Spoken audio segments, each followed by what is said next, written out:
Okay, we are back with Jim Weeks of Reaching Beyond the Fence and the Cato family, Mrs. Jean and Joe Cato. Thank you guys for being here and taking time. From what I understand, you guys, the last time you saw each other was exactly, or the first time you saw each other was exactly a year ago. It'll be on June 9th. That's amazing. The timing is perfect. Yeah. Now, you guys are spectacular people, for what you've done. Like, you really impacted Jim's life and changed his life. I would love to know why you chose to be a pen pal. Well, I'll tell you the truth. I was between jobs and I was bored. That's deep. That's the truth. That's deep. And I needed something to occupy my time. So I heard about, and I liked writing letters, so I heard about Chuck Colson's Prison Fellowship Pen Pal Ministry. So I said, let's do it. Wow, that simple. Yeah. You were bored. Right. This interview was over.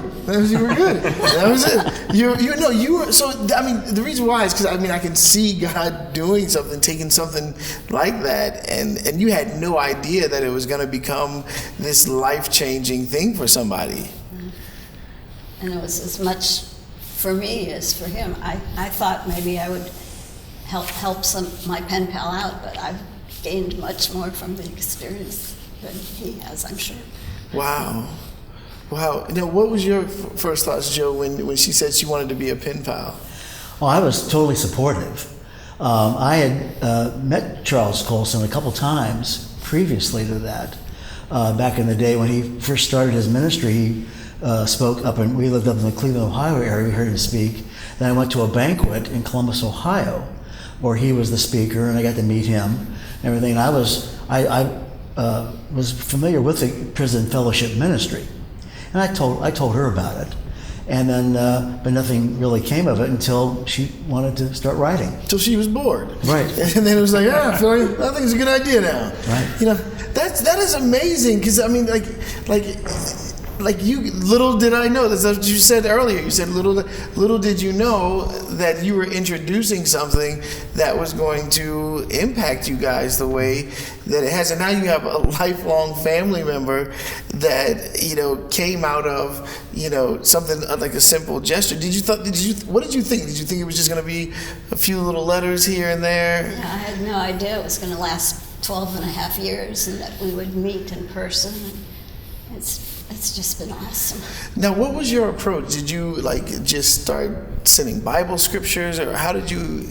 Well, I didn't know if I was going to get a Christian pen pal or not, but right from the beginning, he impressed me because he called me Miss Jean. Yeah, now he's got me calling you Miss Jean. And that Southern gentleman. Yeah. He's a Southern gentleman. Absolutely. And that I'm a sucker for anything like that, because nobody else calls me Miss Jean. They just call me Jean. And his very first letter says Miss Jean. Yeah. And so that. And we actually have all of the letters here, and we're going to come back and show you guys all the different letters and the envelopes and how cool it is, the impact. These are not just like one-page letters. They're having great conversations and really connecting with each other, and it's a beautiful thing. Now, when things started getting to the place where you found out what had happened, what went through your mind? What do you mean by what had happened? What happened, like why he was there? Because I know that well, at Prison Fellowship Ministries, they tell the outside pen pals not to ask what the person did because it's not polite. Okay. So I never asked, and I didn't really care because I was so impressed by what a wonderful person he was that it didn't matter to me what he did. Wow. But the first question anybody would ask me when I tell them about Jim is, well, what's he in for? What did he do? And I tell them honestly, I don't know and I don't care. Yeah. And that's just love. And a lot of people, well, although Jim became a born-again Christian before he went to prison, a lot of my friends would warn me, even a pastor friend of ours warned me about these prison conversions, and I could tell that they didn't think they were sincere. But I could tell he's the most spiritually mature Christian I've ever met. Wow. Of anybody. Wow, and it's so amazing because I know it's always shocking to hear that from other believers, to not show the love of God to someone, or to be careful about this. And like, the truth is, being a Christian is not a safe thing. It's not safe. It's not a safe thing. And I know that, and I think that that's one of the things that's limiting so much. But you guys decided to step out on faith and just do it anyway. And, how did it get to that place where you were totally trusting each other? Anyone can answer that. Well, I mean, for me, just the simple fact that she was willing to take time out of her day and write me a letter spoke volume to me on the inside, because it was something that my so-called friends and a lot of my family wouldn't take the time to do. So that right there told me that she was a special person, and that God had placed her in my life for a reason. Yeah. Now, did you wrote letters as well? Did you get to No, write? but I was totally supportive of her writing. In fact, when the mail would come, and I told her, well, you got a letter from Jim, she would drop everything, wouldn't even read the other mail, and went right to that letter. Right. And she would read it out loud at dinner. And it was just fantastic. Especially if it had a picture drawn on the envelope. Right. And the artwork of the poems he wrote and everything, it was just a really great experience for us to receive those letters. Could you guys tell when he was kind of down and not, and how would you encourage him? Prayer. But let me tell you, he is amazing, because he would, practically every letter, he would ask if I had any prayer requests, and he would ask how my family was. He would name them by name. How's Angie? How's Tony? And he just cared so much about my family. And he was in several Bible studies in prison, and he would have his Bible study guys pray for me and my family as well. Wow. Now, you brought some special things that you wanted to say, some points you wanted to make. Do you want to read some of that? Because I want to make sure you're able to do that. Because you guys got to understand, they came all the way from Ohio to Virginia to make this video for Jim to support his ministry that was birthed now out of Miss Jean's boredom. But this whole vision is really just this wonderful move of God, because people were willing to just be brave enough to just love. And I totally love that right now, that's what we're talking about, is that you didn't ask what he did or anything. You just let's just love. And that is a very powerful thing, because it's interesting how much he needed love. He was also willing to pour that love back. You know what I mean? I think that right there is also a very amazing thing. But let's read some of what did you have you wanted to say?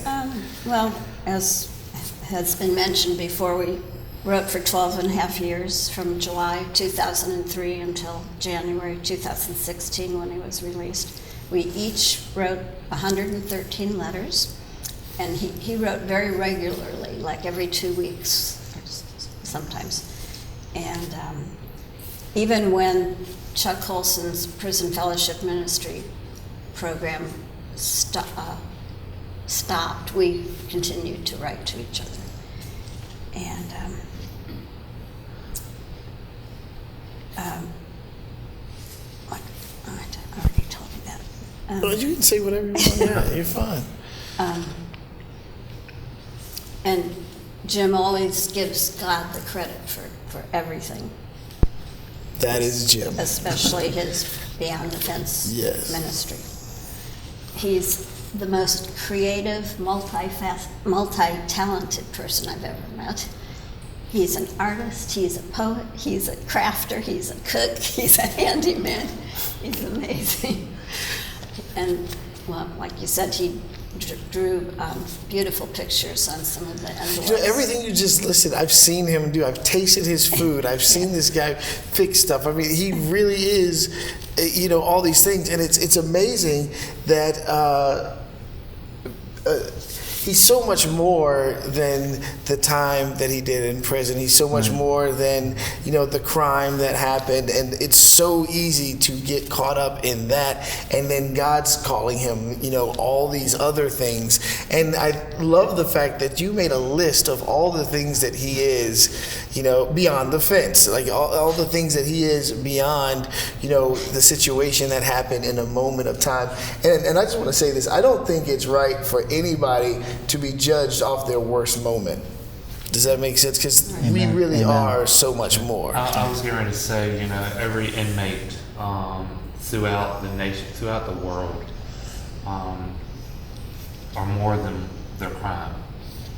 There's more to them if we're just willing to open our hearts and allow them to be part of our life.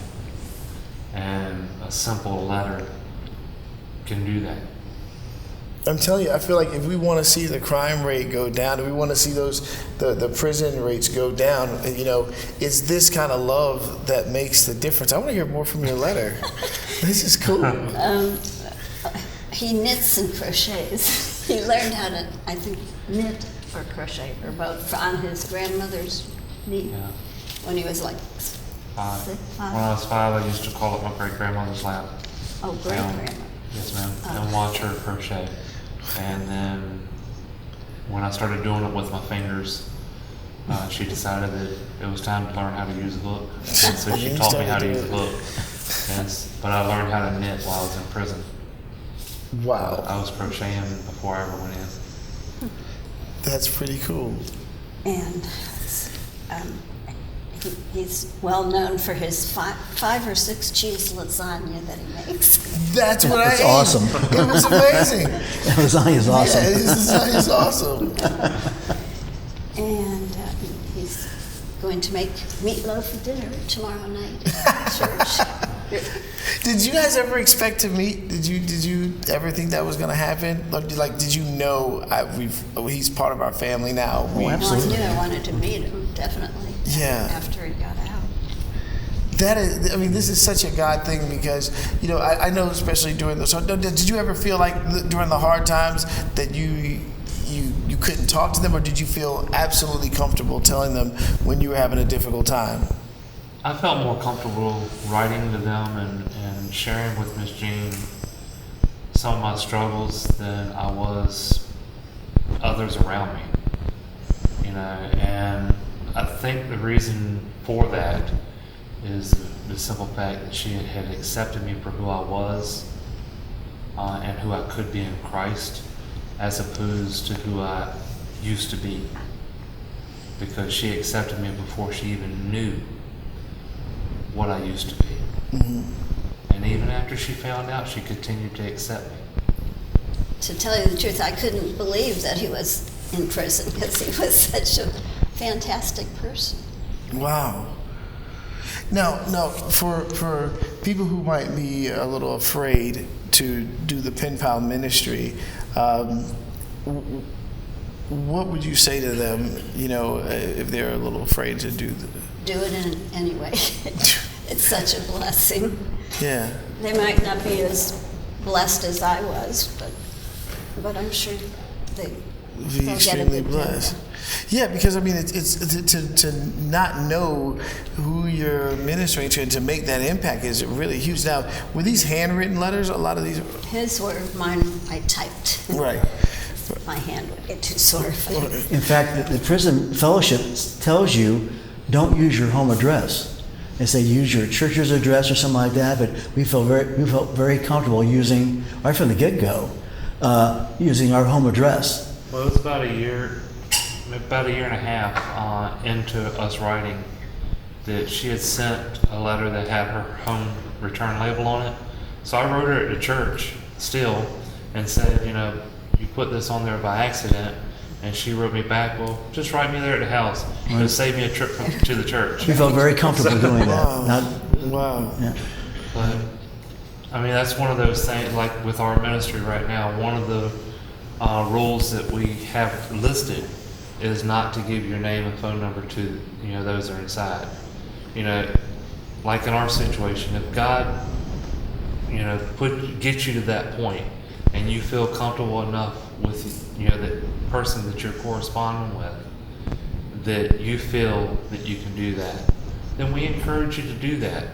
But we do not recommend Right or off the bat, support yeah. someone doing that right off the jump street, because number one, you don't know who you're writing. And it takes a little while to kind of get to know somebody, and so therefore you have to allow God to be your guidance. Yeah. Now I know you guys got to a place where you were sending in pictures of the family and things like that. Right. I mean, that's amazing that you would do that. That's phenomenal, and it's beautiful that you really invited him into the family. How old were the kids when you were sending him the picture? Was it like Well, it was mostly of our Grandkids, the grandkids. Yeah. Well, I do this Cato Christmas Chronicle every year. Right. I've been doing it since 1979, but I just quit doing it. Right. But one year I didn't know I wasn't allowed to do this, but I sent a picture of my grandson without his shirt on, and so they wouldn't. Oh, they were strict about that. Yeah. They didn't. Yes. Yeah. Okay. But, he would make homemade greeting cards for every occasion, birthdays. For the family. Send them to us. For Yeah. birthdays, Christmas, Easter, Mother's Day, you name it. He made well, they're over there on the table. Yeah, I can't wait to show you guys this. It's gonna be cool. Now, when you guys, were there periods where you weren't able to hear from each other for a long time, or you guys? This is a consistent 12 years. The only situation I can recall is because you were changing facilities so often, sometimes, it would not be like every 2 weeks. You have to wait until you got into a new place and then establish a mailing address and everything like that. Yeah. So I was at Wallens Ridge for 2 years, and then I went to Buckingham for 4, and then went to Brunswick for 2, and then from there I went to Green Rock for 4 months, and then to St. Bride's for 4 years, and then to Greensville for 2 years, And so when you're in that transit from one institution to another, they wake you up at the crack of dawn to ship you off to the next institution. But the thing is, any mail that goes to that institution, it's not like the U.S. Post Office where you put a change of address in and it gets rerouted. Right. You get it when you get it. It arrives, they go through, they see that you've been moved. They put it in a stack. So when the bus gets ready to go to that institution again, then that mail gets taken to that institution, and then that institution will distribute it then. So it could sit there in a mailroom for a week before you ever get it. Wow, and that has to be kind of stressful for you to wait for the letter. I know you guys couldn't wait to write each other, or to find out what was going on. Let me ask you this, because I think this is a very important question. Is it when did you get to the point where you were asking him about his faith and what he believed, or did you know right off the bat that he was a Christian? Yeah, pretty soon, like maybe the second letter. Right. I'm not sure. I'll have to go look at it. She said, "It's right there. I can go look at it." I And love it. we thought that was a real God thing. He let himself be known to us, and we likewise let ourselves be known to him. And we developed it's all about relationships. Yeah, It's about relationships. Yeah, it really is. It really and is. We just from the tone of the letters and what he wrote about, we knew he was a believer. And did you guys share scriptures and things like that? And I think there's some scripture in there. I know you did. From time to Jim time. did for sure. And the reason why I ask is I think is one of the things you talk about is really making sure you connect with the person first, and I feel like that's what you did. You really connected with them first, because some people will just want to come out and start writing Bible scriptures right off the bat and before they even get to know the person. But it seems like you guys really took the time to connect first. where it was appropriate, we used Bible verses. Yeah. That kind of. And that's the same thing with our ministry. We encourage individuals to get to know that person. Write about everyday common things. Just build that friendship, but at the same time also encourage spiritually. Yeah. So I mean, you kind of find that balance. Because I mean, Bible studies, the guys and gals inside can get those left and right. But connection is something that. But that friendship, that bond, that acceptance is something that you can't just write somebody and say, hey, can you send me this? Yeah. But yeah, they can write and say, hey, can you send me a Bible study on this or that or whatever, so. And what's really cool is when I was going back to the photos, and like you got to watch the family grow and things like that, and it's so cool that you invited him into your Exactly. family like that. Did you feel, at what point did you really feel like, wow, like we're really pouring into him, we're really blessing him? I never felt that. I felt he was blessing me. Yes. Wow, that is so. And see, I was feeling she was blessing me, so. Yeah, That's the way the Lord works. that is the way the That's the Lord way it works. works. That is absolutely the way the Lord works. So when it came time for him to get out, and you have knowledge of what had happened when he got out. By the time he got out. Well, I had an idea, but I wasn't. Actually, we didn't find out exactly until we met him about a year ago. Okay. Wow. Well, I think our daughter found out. Well, but I didn't want to know. I didn't want that to color our relationship in any Right. way. And I agree with you. It didn't matter what he did.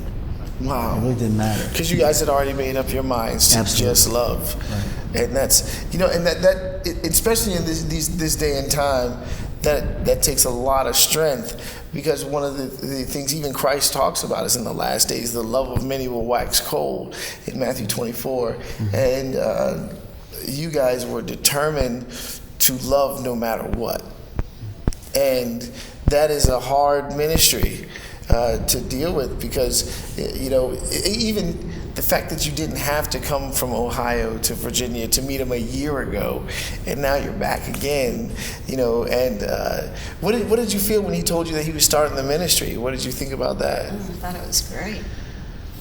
I felt the Lord would use him. And as what's happened within the first 9 months, the Lord has just taken off. The Lord has blessed this ministry. And how many facilities are you in right now? Currently, we're in 22 different institutions in 12 different states, and in the last 2 weeks, I've received 22 correspondents requesting information, and if we're able to connect them with a pen pal, we'll be adding 6 more here soon. Wow. How many pen pals are there now? Right now, we have 46 that are corresponding with somebody. We have 8 on a waiting list waiting for somebody. And we have had a total of 70, counting the 22 that I just received, we've had 92 inquire. That's awesome.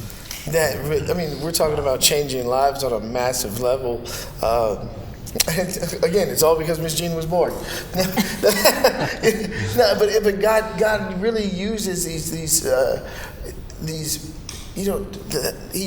He wants us to love in a pure way, and I think that is the key, is to not worry about a lot of the things that I think the enemy sometimes gives us reason to fear, and then we'll focus on the reason to fear, and we're trying to make sense, but we're really just fearing for no reason. And if we really would just focus on the love of God, miracles could happen, because what this is right now is a miracle. Definitely. We don't even know what the outcome could have been if you didn't have someone to write. Well, you know what fear stands for, right? What's that? False evidence appearing real. False Great. evidence appearing real. I Yeah. like that. He always does that. He does stuff always like does that. that, That's pretty cool. Can you say it again? False evidence That's great. appearing real. Yeah, that's what we got. When he got out and they stopped writing, I picked up the writing. I'm writing to a prisoner now. Lives near, is in a facility near us.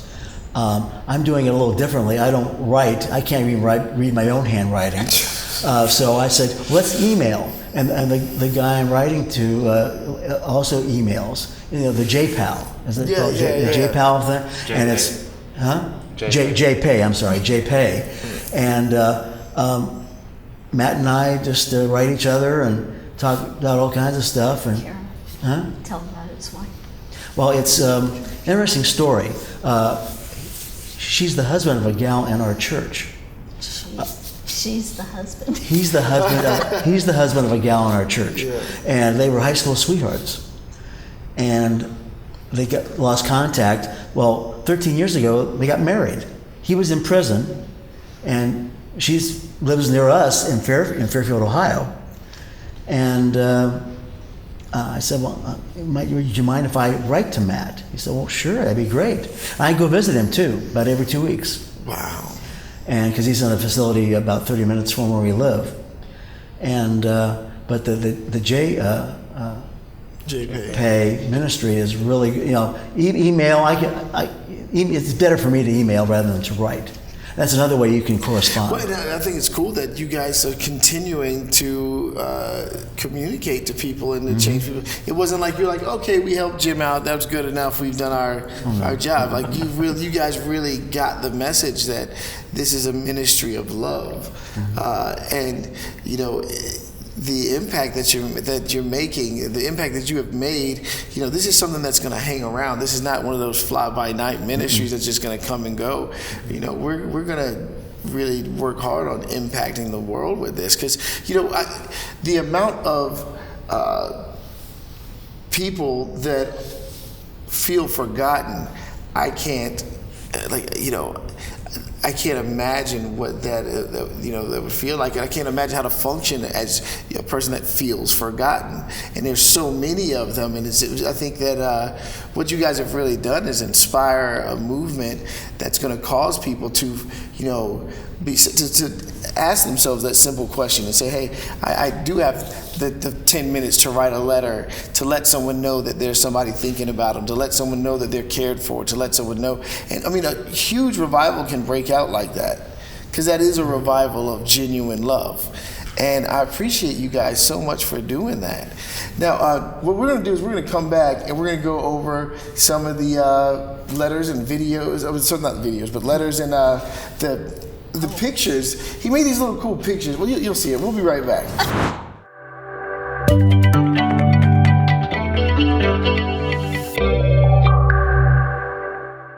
We are actually here with the letters and poems and pictures that Jim well, actually, these are his letters to you, or these are your letters to him? They're both. So this is the actual letters of everything you see here is over 125 letters and poems. 113 letters from me, 113 letters from Miss Jean, 125 poems. Which I typed. Yeah, she typed those up and, Wow. and sent them back. And these are some of the cards and pictures that are up here. Look at these. These are amazing. And you actually drew this. Did you learn how to draw while you were there, or I mean, where did it come from? I just doodle. I mean, is what I thought. It's a God-given talent. That's not doodling. That's not doodling. Here, he was telling us that he made pictures out of M&Ms and Skittles and Q-tips, which is phenomenal. That's another one that's made out of Q-tips and M&Ms. The brown ones. The brown one's my favorite. So this is very interesting. That like your mom, before they left, your mom had made a statement. She said, "It's amazing the things that God can show you when He sits you down, and the things that He can show you about yourself, the creativity." I thought these were like store-bought cards, and then I forgot that he was in prison, and he actually made these while he was there. He made these cards, and I mean, look at the detail in this. And you did not know before that you could draw. Never drew, a whole lot of anything until I got in. Wow. Because you just have the time to sit around and People? Right, and be bored. Be Be bored. bored. That's right, and be bored. That's You, amazing. you see other guys doing it, and you kind of pick up little tidbits here and there, and techniques, I guess you could say, and that's when you begin to work on things and say, yeah, okay, I think I'll try that. Now, what is this one here? This is a handkerchief that I made and sent to Miss Jean for Christmas. I wouldn't blow my nose on it. What's a work of art? That's what it is. Yeah, and you said you had it on the refrigerator? Yes, Yeah. for years. Yeah, it's just a Christmas poem that's wrote onto it. Wow. Wow. And when you think about people, being in prison and things like this, a lot of times people will think, on the dark side, oh, these are bad people. But these are people who need the love of God too. And look at the things that God can do with somebody who is receiving the love that they need. I think that's really the transforming power of Christ, is that the love of God makes all things new. And this is what's happening. This is what's happening here. The poems here, these are handwritten poems that he's writing to people. Now, where's that? You have the first letter. Well, this is the letter that Prison Fellowship sent Miss Jean, letting her know that I was her assigned pen pal. Wow. And I didn't know that they still had this until they told me tonight, or today rather, when they arrived. But this is the first letter that Miss Jean actually wrote me. May I see that? This is in 2003. This is in 2003. Greetings from Ohio. That's wonderful. Wow, and you even put it down as Jean. You made it a point that one of the things that he calls you is Miss Jean. Well, this is the first letter that I wrote to her, and as you can see, it's Dear Miss Dear Jean. Miss Jean. Yeah. Wow. Such neat handwriting. He does have great handwriting. Printing. Yeah, I can't write. Tiny. I can't either. You can't write either? I've been writing the same way since the 3rd grade. It's horrible. This is so phenomenal. I can actually feel the love, you know what I mean? It's overwhelming because you're writing letters, you hadn't met each other, and this is the first letter that you put, this is the first one you wrote to her. So you wrote first, Right. and then you And responded. The same things with our ministry. The Now, listen to- volunteer writes first. I love this response. It says, you said greetings from Ohio. He goes, greeting in the name of Jesus. Oh, that's how I knew. Right off the bat, like, greeting in the name of Jesus. You sound like the Apostle Paul. I would first like to thank God for people like you who are willing to take the time to write to those who are incarcerated.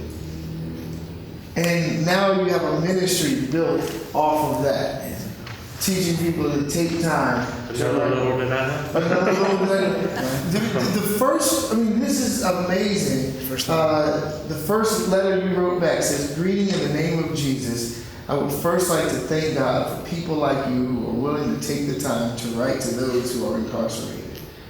And then you said, let me tell you a little bit about myself. That is amazing. That means you had something you wanted to say. Yes. Oh, I just wanted to say that Jim is so compassionate and generous, because when we came to see him last year, we went to Williamsburg, and we were going to this skit, but the actors weren't going to do the skit that day for some reason. They were missing something. Yeah. So, anyway, Jim would go up to people that were coming in to see a skit and tell them they're not having the skit today. He didn't have to do that, but he did. He does care about people's time and things like that, and making sure that. You Well, do you that. had to walk down a hill and embankment in order to get down to where they were doing it. Yeah. And I just felt common courtesy to let people know to save them that walk. Yeah, and I like that you notice that. I like that you notice the acts of kindness that's in him and that he does. I'm holding right now the letters that changed a person's life. Like that's so powerful to me right now. It's like I feel like it's like, this is what it's all about. This is what the love of God is all about. What you guys have done now, it's 92. We're in 92. Say it again, the amount of people that are. We have 92 inmates who have inquired. We have 44 of them, no, Yeah, 44? No, 46. 46 that are currently corresponding with somebody, but we have 8 on the waiting list. Wow. The reason why I'm saying that is because from this one act of love has now led to, more people receiving this love in other states, and I think that's such an amazing, and it really does show the impact that one person can make, that people can make. So thank God you got bored. This is only after 9 months. Right. I mean, And this is only after 9 months. This is only after 9 months. Interesting. All right, so look, we want to make sure that everybody knows how to get in contact with Reaching Beyond the Fence. So can you give out the information? Well, they can go to our website at reachingbeyondthefence.com. There's pages there that you can go to where you can actually read my story and more about the ministry. You can also go there and read some of the testimonies that have been given or submitted to me by a couple of the inmates so far, as well as testimonies of some of our volunteers. There's also a page there where you can actually sign up to be a pen pal. And when someone does that and they submit it, it automatically emails to me, and then I can send the necessary forms out from there. All right. But we've also got an apparel page, where they can purchase the ministry shirt or the Coming Soon Jesus shirts in order to help fund and support the ministry financially. And definitely, I want to encourage you to definitely do that. If you can't be a pen pal, at least get the shirt to support, because that the message is loud and clear that Christ did tell us that we are commanded to reach beyond the fence and to really go behind and to minister to those who are incarcerated. If you want to get the Coming Soon Jesus shirt, you go to comingsoonjesus.org and purchase the shirt. If you want to support their ministry, it's comingsoonjesus.org/beyond the fence. And what that does is they get $15 of the donation. So make sure you do that. But you can go directly to the website, which is reachingbeyondthefence.com. We love you guys. There'll be more information. If you missed what we said, there'll be more information and contact information up there for you to connect with Jim and the ministry, especially if you want to be a pen pal. We love you guys. Be good to each other out there. Real quick before you close. He said real quick before. This right here is one of the actual first brochures that I created in class in 2000. Which is now the brochure that they're using. And this right here is the actual artwork that I originally drawn on this card. Look at that. So It's sent to her, and now we have it enlarged, a little bit more detailed because I worked on the face, and so Yeah. forth. This was my original sketch, and this was years later after I began to work more. that is But truly the hands impressive. inside is also stuff that I had drawn originally and stuff to her. Which was one of the original designs. All right, man. So listen, we love you guys again. Be good to each other out there, and you'll see the contact information. Peace out. God bless.